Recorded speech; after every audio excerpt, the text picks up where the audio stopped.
Well, good afternoon, everybody. I'm a big believer in starting on time, so if people come in late, they might have to wend their way to the front.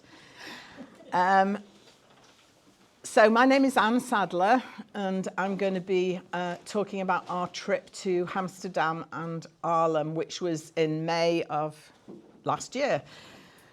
It was my first trip to Amsterdam, and it was something, I turned 70 last year, and for my 70th birthday, I said to my husband, I would like to go to Amsterdam and see the tulips. I don't want a party, I don't want any gifts, this is what I want. And the peak time for the tulips is mid-April, but we had a family wedding in mid-April that we had to go to. So we went as soon as we could after that, which was the first week in May. So it was towards the end of the season, but it was still wonderful. So for the opening slide, I picked this picture just because it has a windmill and the tulips, both kind of iconic symbols. And before I start, does anybody here speak Dutch? Okay, so it doesn't matter if I murder the pronunciation. So that's what I was worried about. So Amsterdam is a city of canals, and the canal system is one of the most famous in the world. And it actually dates back to the 17th century, which was the Dutch Golden Age. Originally, Amsterdam was actually a fishing village. And as it grew, the city needed a way to manage water and transport goods and to create more living space. So in the 1600s, the city planners designed a system of canals. They started with the main ones, which are in semicircular loops, a bit like 495 and 95. And the plan was designed to help with drainage and defence and trade. The three main canals, and you'll see pictures of some of them, Herengracht, Keizergracht and Prinsengracht, were dug first to surround the city. And on these canals were built, wealthy merchants built their homes and their businesses. And a lot of the houses still stand today. They're really beautiful. And then over time, the smaller canals and the bridges and all the linking in between them was added, giving Amsterdam this unique look. And today it's considered a UNESCO World Heritage Site. And it's very important for culture and tourism. And in the winter, the canals, some of them freeze over and people skate on them, which is kind of cool. And this was a paving stone that we came across in our travels around the city, which just showed a sort of crude interpretation of the canals. But I just thought that was interesting. So the canal in the picture here is Prinsengracht, which is one of the main ones, and it's Prince's Canal. On the left is the building that we stayed in. We tend not to do hotels. We tend to do apartments and self-cater. Well, we eat out as well, but we don't eat out all the time. So 10 years ago, my daughter visited Amsterdam, and when she came back, she said, Mom, if you ever go to Amsterdam, you have to stay in this apartment. She said, it overlooks the canal, and it's really pretty. So we did stay in the apartment that she'd stayed in, and it's in the left-hand red building with the little tower on the third floor. So that was the only disadvantage, was the stairs. But that was the view from our living room window, was right on the canal. And through the tree there, I don't know if you can see, but there's like a village square. And we'll see a bit more of that in a minute. But just to the right and off of the picture is the Noorderkerk, the Old North Church, which we'll also see some pictures of. And just in case you're interested, this was the inside of the apartment. So on the right-hand picture is the kitchen area at the back and the sofa separating the living area. And there was a dining table with flowers put there by the hosts. And then the windows where we sat for hours watching the boats go past on the canal. And there was also houseboats with people living on them. So it was really interesting. And we were very lucky the first week in May. Apart from the day we went to see the tulips, we had sunshine every day. So this is the Old North Church, which was just across from us. And it was just interesting in the inside. It was very sort of stark in some ways, but then it had these elaborate chandeliers. And there's not a theme to the slides in terms of backgrounds or way I've done that. I played with different things going through with a thought to making it all one at the end, and then I decided to leave it. So there's a mixture of ways in which the slides are done. This is the organ pipes, huge, and they have concerts in here.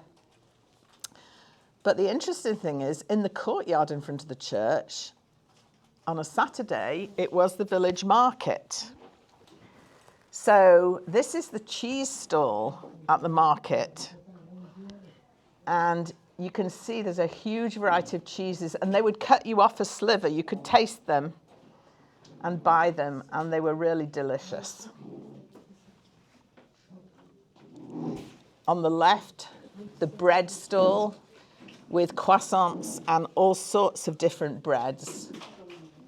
And on the right was one of the flower stalls where you could buy bunches of tulips very cheaply. Actually, you can buy them cheaply at Trader Joe's too, so. Sorry to disrupt. It's not a problem, Dee. I'm glad you're here. It's nice to see you. So this is the back of the North Church. So the building behind is the North Church, and then the building in front, I'm not exactly sure whether it's a part of the church or whether it's the minister's house or what it is, but the back courtyard served as an eating area for a cafe, which was just across the street. And it was a really sunny day, and you can see first week in May, people were sitting out in shirt sleeves, having lunch, and that was really nice. It's Remembrance Day for the war, May the 4th, Second World War, and they had a parade at the in the courtyard at the back of our condo apartment. And so we were sitting in the house, and all of a sudden we heard this music, and we looked out of the window and we saw all these marching bands come in and play in the square, which was cool. Was that VE Day, Victory Europe Day? I don't know, May the 4th? No, that's in June, isn't it? Probably similar to our Memorial Day. Yeah, May. Yeah, probably. So in Amsterdam, I mentioned before that the canal system was built to provide land. So they reclaimed land from the water called polders. And the properties are built on wooden pilings, mostly pine, sunk into the ground. And the soil is different consistencies throughout Amsterdam, and the pine lasted different amounts. And so there's a lot of crooked buildings because of settling. Just because of the variety of stability in the soils. And the old age and quality of the piles makes the buildings sink unevenly. So it's not your eyes deceiving you. These buildings are actually leaning. They're all deemed to be safe, but it was quite interesting. Excuse me, Ann. Yes. You mean there's water underneath? Is that why the piles? There's water way down, yes, yes. They filled in the sea level, like they did in Boston, the same thing in the Back Bay. It's the same sort of thing. So this is Herengracht, one of the main canals. Oh, did I miss? No. And you'll notice that the houses are very thin and very deep. And that's because when the houses were built, the cost depended on how much frontage you had on the canal water. So the narrower the house, the less it cost, but they went way, way back. And the other thing we noticed, and you can see them on both buildings there are hooks and levers and pulleys and things. At the top on the left-hand tower, you can see a white structure towards the top. This is how they got their furniture and equipment into the houses, with a pulley system, ropes and pulleys. much easier than negotiating narrow, steep staircases that turned.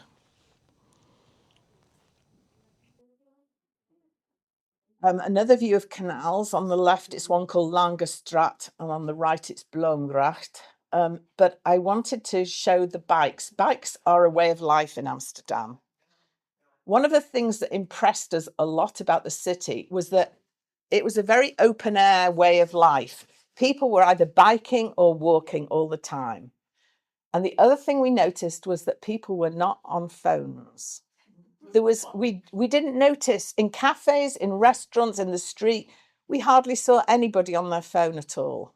It was really an eye-opener.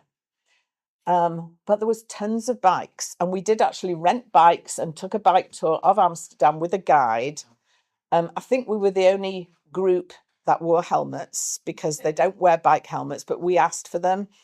And I said to my husband, I don't really care if people think or know we're American because I'd rather be safe than sorry. So, but occasionally they would have decorated bikes. So you'd see flowers. And there's another one in front of somebody's house, just as a, like we do wreaths and things, a lot of people decorate bikes. Oh, I did forget to mention, as I did with my Lisbon presentation last year, we're going to have an intermission in the middle and have refreshments, and then we'll come back for the second half of the presentation. So not only did they decorate bikes, but this was a route that had been made pedestrianised by putting these barriers across, and they were all covered in posters or paint. And it really looked kind of cool.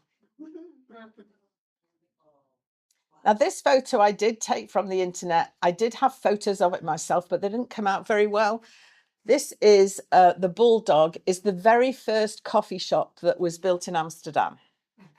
And it's quite celebrated. They pointed it out to us. But it was cool with all the decorations, very sort of 60s vibe. These are some other canal views, and you can see on the left, somebody's got their rowboat parked outside their house. Nice bridges and canals intersecting. There's one going off to the left and the other one going straight. You can see the weather was lovely. Another canal view, and it's really noticeable. There's one car, I think you can see in the picture, but there's a row of boats around each side of the canal. And then there's rows of bikes, there's bike racks along the side of the canals. So the main transport in Amsterdam was definitely not the car, which made it very pleasant for walking around, or you had to be careful of the bikes though. Then this is a street scene in a ritzy part of Amsterdam called PC Hoofdbuurt. And it's the shop where all the designer stores are. So it wasn't anywhere I spent any time at all. But next to this district was the Rijksmuseum, very famous art museum. And you'll see in a moment a better view of this one. That's the museum from a distance. So all the museums in Amsterdam are arranged around or in a big park that they refer to as Museum Park.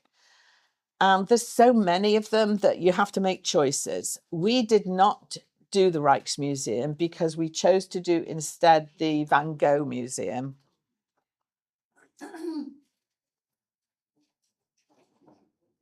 In the museum district, there were some very big houses on the canal. So these are a couple of views of these enormous houses, private houses. And you can see on the right, there's a canal boat excursion, a bit like the Bateau Mouche in Paris, going down the canal. We did do a canal tour, but not on that. So here's the Van Gogh Museum, and I was really disappointed. It was an ugly concrete monstrosity. And wasn't what I expected from the outside, but it was great inside and it was really cool. On the left is a self-portrait of Van Gogh and on the right is the famous sunflowers. So it was very cool to be able to be up close with them and see these. and the museum inside was a real treat. Also in Museum Park was the Amsterdam Concert Hall on the left.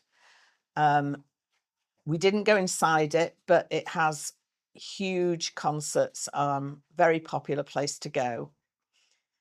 And next to the Museum Park was a big green area called Vondel Park, which we walked around. And the right-hand picture shows some fountains in Vondel Park. Now, another museum that we went to was the Anne Frank house.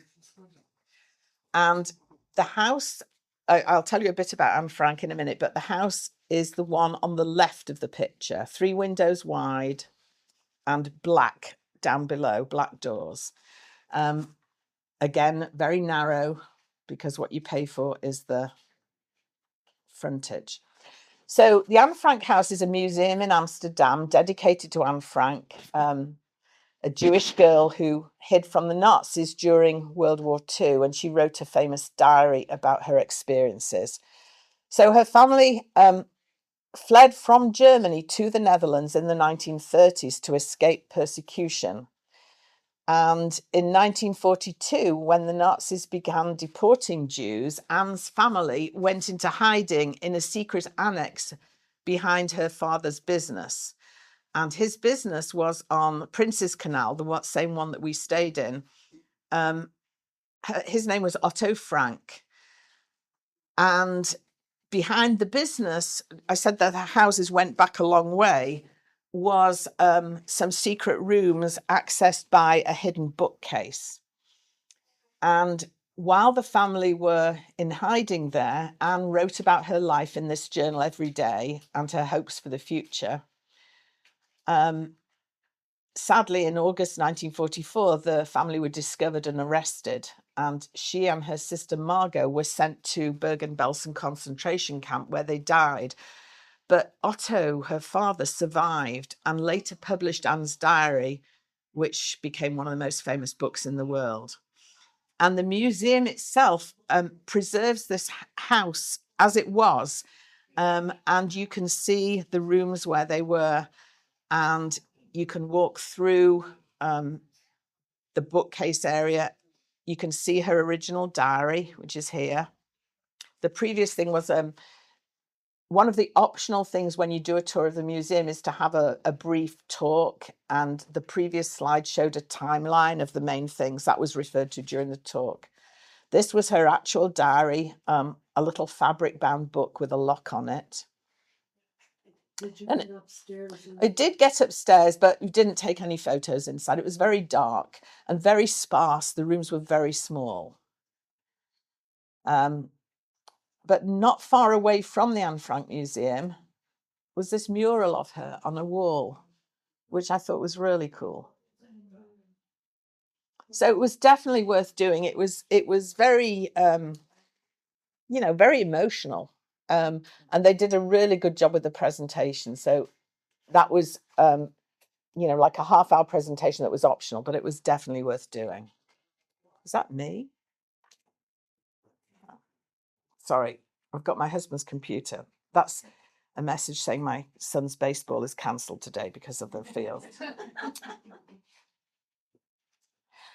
Okay, on the left is Amsterdam Central Station. It extends a way out. It's a big building, but I wanted to capture the name of it.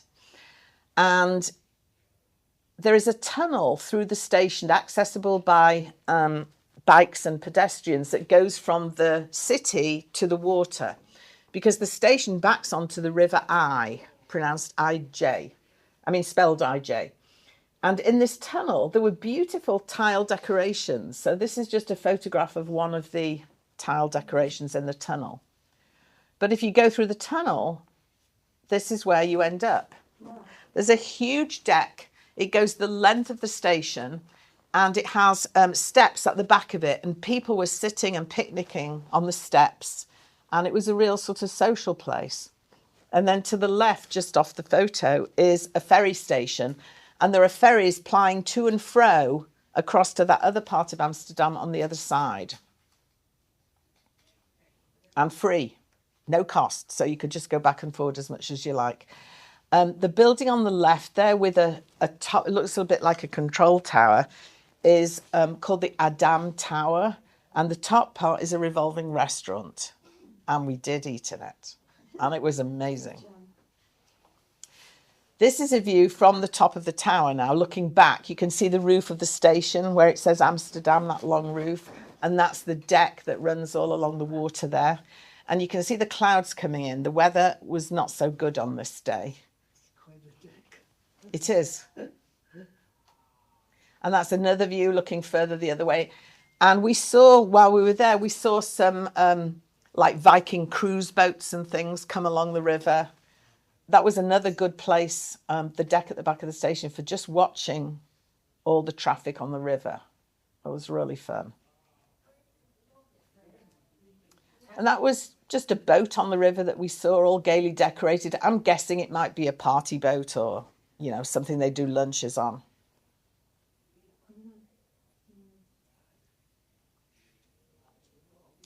And that was looking down the river the other way from the station. We're still on the side with the big tower, but looking down the river the other way now as it gets dark. Beautiful. Yeah. And then on the side of the river where the tower is, there's an area called NDSM. And NDSM has a lot of murals. And this is one of them. There seems to be art everywhere in the city, and it's well done. It's not just scrawled, it's planned. And this was also in NDSM. So NDSM is a cultural centre. And it used to be a dock and shipbuilding yard for the Netherlands. There used to be a company there. And in 1979, the company, I don't know if it folded or it moved on from there, but that's when NDSM was formed. So a cultural centre with cafes and restaurants and exhibits, things for kids to play on. And this is a couple of views of the Adam Tower. Now they spell it A''DAM, as if it's a shortened form of Amsterdam. So this is the tower at night, lit up. Wow. And a couple more views. We took the ferry across and back, which was really easy. And this is on the left is people queuing for the ferry to go across to the tower. And this, sorry? Did you ever figure out what that kind of angular building was just next to it? Yeah, The one with the roof? Yes. You know, when I was there, I looked it up and I can't remember. It's just so unique. Yeah, and I think it's meant to represent a sail. I'll check on my phone in the intermission and see. Interesting. This was one of the restaurants that was on the waterfront there, just showing the inside, very sort of contemporary. And this big table here was set for us. And on the left is a floating hotel. So this was a huge boat that you can actually stay on. And it was moored. I'm not sure how you got out to it or if there was a jetty out to it. I don't know. And on the right is the parking lot where you would queue for the ferry to go back from the Adam tour back to the station. And everywhere was lit up. And even at night, there was thousands of bikes on the ferry. You know, you felt odd if you were walking because most people were on their bikes. And seeing the tulips, we had to make a decision because we had a limited time as to whether to do a trip to Keukenhof, which is a big garden full of tulips, or whether to go to the tulip fields. And the tulip field trips, they were saying that most stuff had been harvested and so it wasn't really worth it. So we did a trip, an organised trip to Keukenhof, and part of it was a canal cruise. So this was the boat that we cruised on the canals, a gloomy day, but we went past windmills. So you really felt like you were in Holland. You could see how flat the land is. And there was houses built almost on the edge of the canal. I mean, I wouldn't fancy mowing that lawn, really. Wow, look at that. And when we got to Keukenhof, they were celebrating 75 years of this place being opened. So it is also known as the Garden of Europe. It's one of the world's largest flower gardens, and it's famous for its tulip displays. And it's in an area of the Netherlands called Lisse, Lisse. And the history of the actual location goes back a long time. The land where it sits was once part of the estate of a castle in the 15th century. It was used as hunting grounds and for growing herbs for the castle garden. And the name Keukenhof actually means kitchen garden. But in 1857, some Dutch landscape architects, a father and son combination, transformed the land into an English-style park. And in 1949, a group of Dutch tulip growers approached them and asked if they could use it to advertise their flower industry. And they first exhibited the tulips there in 1950, and since then it became an annual tradition. It's only open for 8 weeks each spring, and we were there not the last week, but the next to last week. And they have displays of tulips, daffodils, hyacinths, and lots of other flowers. And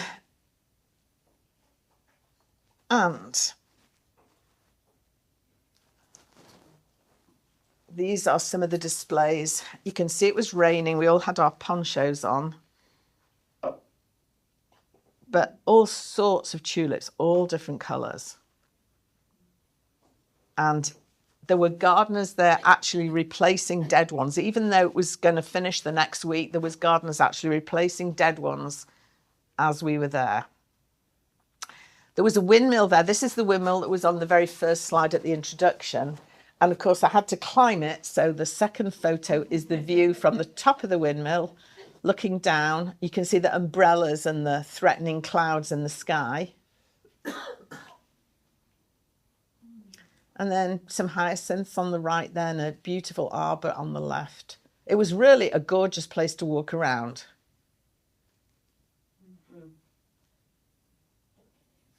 You see the raindrops on the leaves.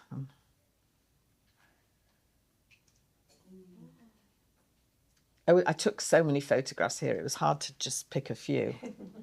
Beautiful landscaping. Yeah, that was gorgeous. I had to try and wait till there was people out of the picture as well. Oh my. And then on the bus on the way back, we did see some tulip fields. You can see the colour there. And we did get a couple of pictures. You can see the red tulips in bloom there, probably blooming too late to pick. You know, those haven't been picked because they're picked when they're closed. But these ones on the right have fallen off their stems. But I just thought that was a really cool shot. Okay, intermission. 1:28, not bad. So, this is a photograph of a book that was on board the boat that we took a cruise on. So I had asked a friend whose son lived in Amsterdam. I said we wanted to take a trip on the canal, but we didn't really want to be on a boat with tons of other people. And she suggested this boat. And it's a boat called the Jonkvrouw, also known as the Royal Lady. So it's a historic saloon boat that was built in 1928, and it was originally commissioned by the Port of Amsterdam, and it served as a management vessel for the Dutch government. And over the years, it discreetly hosted numerous dignitaries, including presidents, mayors, and members of royal families. But during World War II, they hid the boat in a boathouse to prevent seizure. And then in 1948, when Queen Juliana of the Netherlands was inaugurated, the princesses had a cruise on the Jonkvrouw.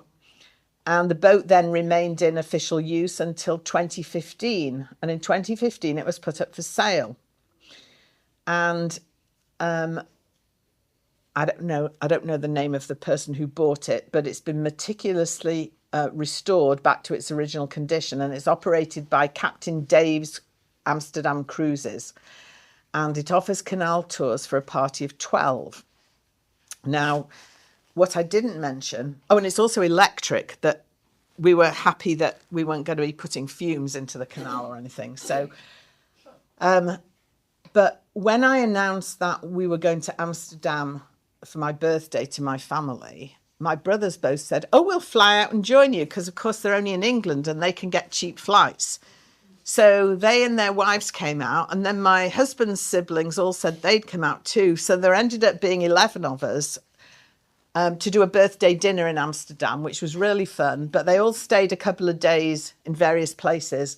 And so we did the cruise when there was 11 of us. So we had the whole boat to ourselves. So it was really special. And it was like, it was like $35 a person or something to do this hour-long cruise. And it was excellent. So there's a view of the boat from the front and a view from the back. It was the most gorgeous day. Wow. And we cruised along the canals. And this is the Amstel River. So we went out onto the Amstel River. So there's the River the River I, and the Amstel River. So this is the Amstel River. And this is the Amsterdam Opera House viewed from the river, which had some major production on at the time. I can't remember what it was. Now, the guy who skippered the boat for us, we didn't have Captain Dave, we had one of his minions, but he was a young chap and he was very nice. And he said, we asked him, what things we should do in Amsterdam. And we'd done Anne Frank and Van Gogh by then. And he said, one of my favourite museums is the Canal Museum. He said, but most people have never heard of it. So we went to the Canal Museum and it was fascinating. It was in an old house on the banks of one of the canals. And inside they had mock-ups and plans of the whole canal system. And the house on the right was almost like a dollhouse, but much bigger. And you could see inside it. And there was all explanations of the wooden pilings and how the houses were built and how the canals were laid out. And it was really interesting. So that was just, through the chap on the boat recommending it. So if you ever get to go to Amsterdam, I would recommend the Canal Museum. It's very good. And on our way walking back from the Canal Museum, there was another museum nearby which promised artwork and cartoons and things. And it was a beautiful house with a beautiful garden at the back. And when we went inside, it wasn't quite what we expected. But so he's saying, I only have $20 euros or something. And she's saying, you can come in and lick my shoe. So.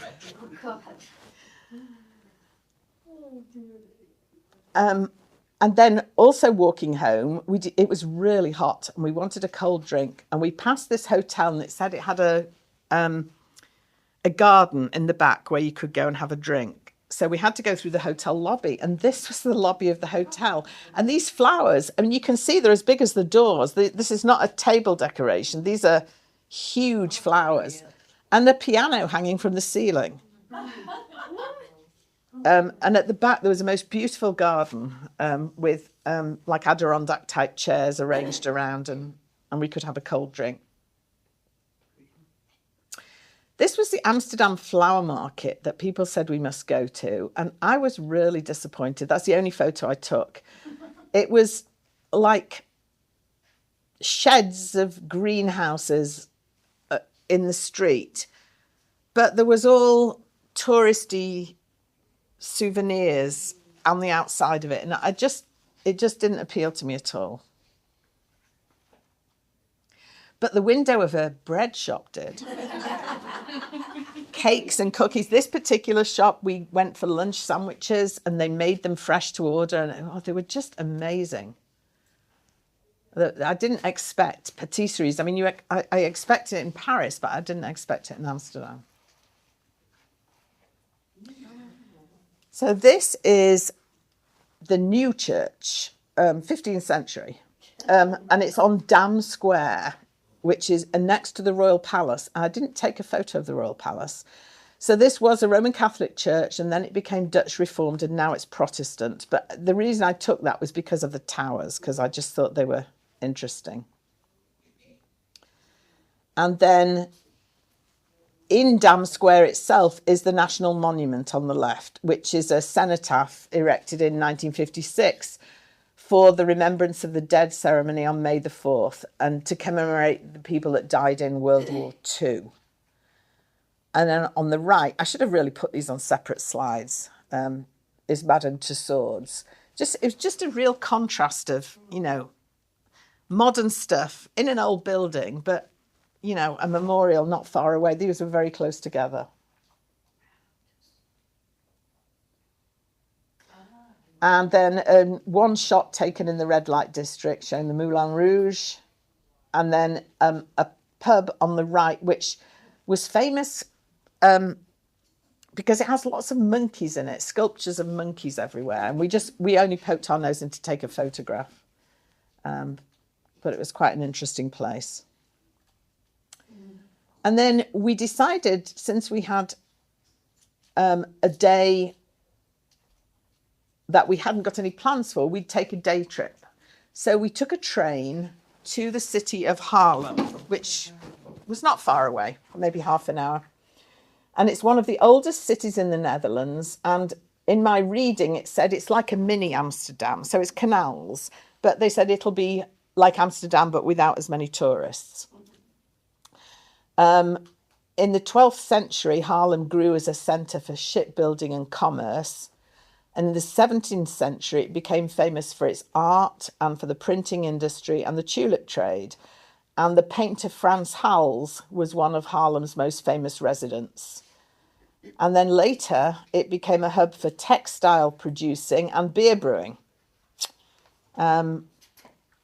So we didn't know anything much about Haarlem, but as we're walking down the main street, we came across this, the Corrie ten Boom House and Museum. So the ten Boom family provided a hiding place in the house for Jews and others who were being persecuted and hunted by the Nazis. Corrie ten Boom was a Dutch Christian watchmaker and a writer. And she was born in Haarlem in the Netherlands and was part of a devout Christian family. The family joined the Dutch resistance, and they built a secret hiding place in their home to shelter anyone who was fleeing persecution. And the hidden room could hold up to 6 people at a time. But in 1944, the family was betrayed and arrested, and Corrie and her sister Betsy were sent to Ravensbrück concentration camp, where Betsy died. But Corrie was released due to a clerical error. And after the war, she dedicated her life to sharing her story and preaching forgiveness and helping Holocaust survivors. And she wrote a famous book called The Hiding Place, which detailed her experience. So today the house is a museum, which honours her for her bravery and humanitarian work. And of course, we were visiting on a Monday, and on Monday it was closed. But outside there was a map which showed all the places where the people they hid in this house had come from. So incredible. And then there's a plaque outside honouring the family. So I would really have liked to have visited that, and it was just a shame. A lot of museums close on a Monday, and restaurants. This is the historic Gogh Church in Haarlem's main square. And it's one of the most famous landmarks in Haarlem. It's Gothic architecture, built between the 14th and the 16th century. And inside it has an amazing wooden ceiling and a world-famous Müller organ. It was originally Catholic, became Protestant during the Reformation in 1578, And today it's both a place of worship and a cultural centre. And on the left there, you can see the organ pipes. And on the right, that's me looking up at the wooden ceiling, which was really intricate. And it also had some stained glass and a kind of very simple but elegant wooden crucifix, or metal actually. And there's a close-up view of the organ, and there's plaques there. Mozart and Handel both played this organ in the Gogh church. So that was kind of cool. And there's a couple more views, just showing the decoration inside the church, the pulpit on the left. And I love that star, the white star on the ceiling. And this is Haarlem waterfront, showing it had cafes. And outside the cafe where the red awning is, we sat and had a beer. Well, almost had a beer. Andrew got served, but when the waitress came to me, she tripped and spilt it all over my jeans. So luckily it was a sunny day. We had to sit for maybe an hour while my jeans dried off, because I didn't want to walk around Haarlem looking like I'd had an accident.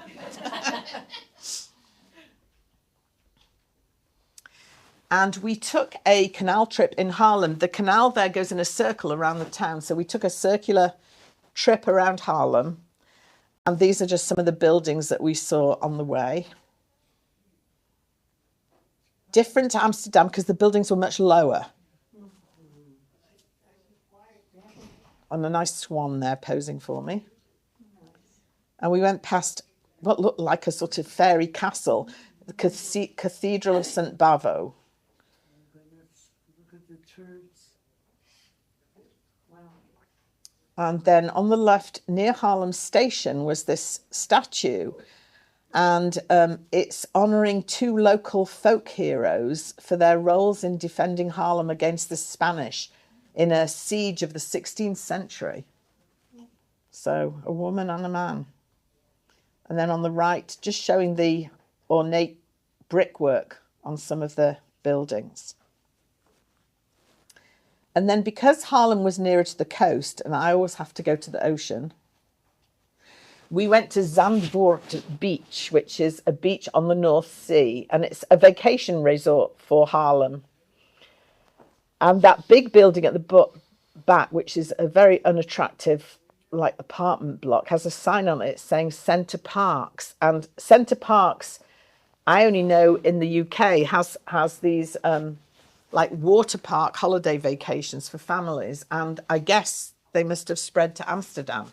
So, but they had these little beach huts along the front of the beach, and it was, you know, it was a cool but sunny day. But there was people in the water. You can see kids climbing on the rocks out there, and we made a picnic in the morning and took it with us. So it was with our hard-boiled eggs and grilled ham and cheese and berries and a beer. That was our lunch on the beach. And another touristy thing we did was we took a trip to Zonsey, which is it's like a Plymouth plantation or a Sturbridge village. It's purpose built, but they brought in old buildings and old windmills and things. But this just shows you how flat the land is. I mean, it's amazing. And so here there were working windmills. This one is a sawmill, and it was actually working while we were there. And if the video charges up, I can show you. The left is the sawmill, the right was the clog maker. And they had cheese shops and all sorts of touristy things with things to sell. Let me see if I can do this. It's very short.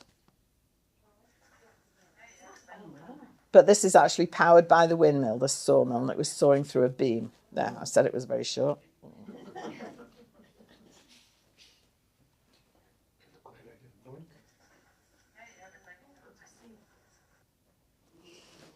And this is from in the sawmill looking out on the right. and a close-up of the windmill that it's looking at. Excuse me, was there a mechanism for the windmill? It's a sawmill. So they're using the wind power to saw the wood. Oh, I thought it was the windmill. You caught a beautiful picture of the sky there with the. Yeah, it's good. The clouds are fantastic, aren't they?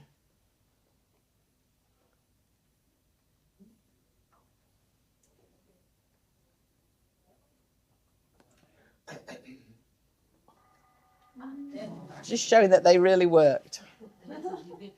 They were way ahead of us in terms of green energy. On that flat land.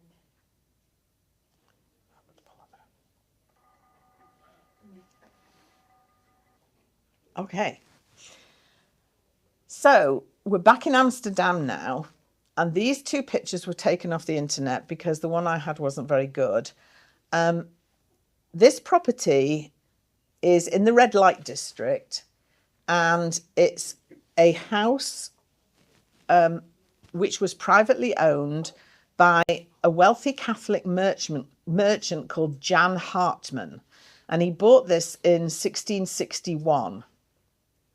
And it hasn't changed a whole lot over the years. I mean, I don't know when the old one was taken, but you can see it's still the same house. So this is typical of a merchant's house, a wealthy merchant's house. And this place is now a National Historic Monument. And the rooms in the house are as they would have been, as much as possible, they're as they would have been when Jan Hartman lived in it. So on the left is a sort of scullery kitchen, very basic. On the right, this is a dining table that's covered with a cloth, but in the back you can see like a trundle bed behind some curtains, high up. And another couple of views. So in the 1600s, Amsterdam was officially Protestant, and the Catholics were not allowed to worship in public. So to avoid persecution, many Catholics held their service in secret. In 1663, Jan Hartman converted the top floors of his house into a fully functioning church. So this is in the attic of his house. It's a church called the Lord in the Attic. So from the outside, it looks like an ordinary canal house, but inside it's this got Baroque style chapel, which can hold 150 people.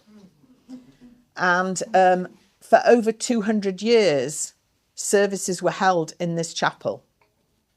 But in the 19th century, when religious tolerance improved and new churches could be built, this wasn't used any longer for services. And in 1888, it became a museum, making it one of the oldest museums in Amsterdam. And a friend told me about this and said, you have to go. And I just thought, another church. But, you know, it was really worth going. There's another couple of views close up of the altar. Wow. It was just amazing that they could keep this hidden in the attic. And now we're nearing the end now. So this is Amsterdam at night, just showing canal views and how they lit up some of the bridges. And it was just it felt really safe walking around at night. And it was really pretty. And then the very last slide. On our last night, I said to Andrew, we haven't had any Dutch apple pie yet. What's so special about Dutch apple pie? So we went to the cafe across the road from our house and we had Dutch apple pie and brandy and coffee. And it was delicious. So, Do you have any back there? no, sorry. You know, I did think about it, but I thought I can't make something. It's like this high. It was amazing. Anyway, that's the end of the presentation. Thank you very much. Good job. Thank you.